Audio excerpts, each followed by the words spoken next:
And in this example, we're going to go through how to do a correlation using G-Power. So our research question, is there a relationship between self-efficacy and grit score? And in both of these cases, self-efficacy is a numeric variable, and so is grit score. So we're comparing two numeric variables. Our correlation H1 is going to be just a standard 0.3, so you don't have to change anything with that. So our H1, 0.3, and our correlational H1 is 0, which is also standard. So very nice. Those are both standard values. And otherwise, let's go ahead and jump right into doing this test. So here is our G-Power. We always start, it just automatically defaults to t-test, but we want to go ahead and change it to exact. And then the very first one, this correlational bivariate normal model, that is the one that we're using. Now remember, we're always doing a priori because we're always doing this, trying to figure out the minimum sample size before we collect any data.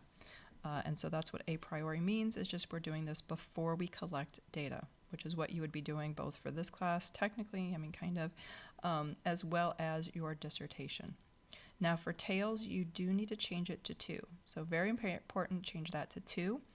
Remember, 0.3 is going to stay the same. Our alpha error of probability is going to stay 0.05, but that power, as we talked about in the lecture, just about G-Power and just what is power and, response to sample size, effect size, all of that stuff, our default is always 0.80, or you can just do 0.8. It doesn't really matter. I don't know. I just like to do 0.80 because that's what we always talk about when we talk about power, but it's the same as 0.8. It does not matter. And then our correlation HO is a default of 0. So let's go ahead and click calculate, and you can see that our minimum sample size is 84. So for a correlation with this research question, it's just 84. And honestly, as long as you are doing a correlation, and it's two-tailed, which most cases we do two-tailed correlations, you're just always going to have that sample size of 84. There's really nothing we can even change. It just is a minimum sample size of 84.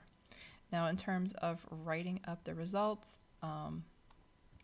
our research question, and so this is what you would write for both the discussion as well as if you were doing this for a quantitative IRB or chapter 3, you would need this information. So for example, for the discussion, you need to say what the research question scenario is, which statistical test you're using, then you need to include the purpose of using G-Power. Now we did talk about this in that kind of lecture material over power and effect size and minimum sample size, but you need to add your own information with a citation. Then what else you would actually write, and this is kind of like the meat of what you would write, is for this research question, a G-Power analysis was done a priori to establish a rigorous sample size. You would then give your power, your effect size, and there really isn't an effect size here, but I use the correlation P1 or that H1 kind of as that effect size, just because that would be kind of one of the only things we might change, but it's still the default. So I'm just putting the effect as that.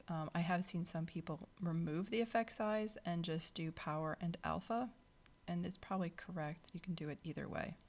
The results from G-Power indicate a minimum sample size of 84. And then see Appendix X. And you see Appendix X because you need to include this G-Power output both for our discussion as well as, once again, if you were doing a quantitative IRB or Chapter 3, you have to include this G-Power output. So that is doing a correlation using G-Power.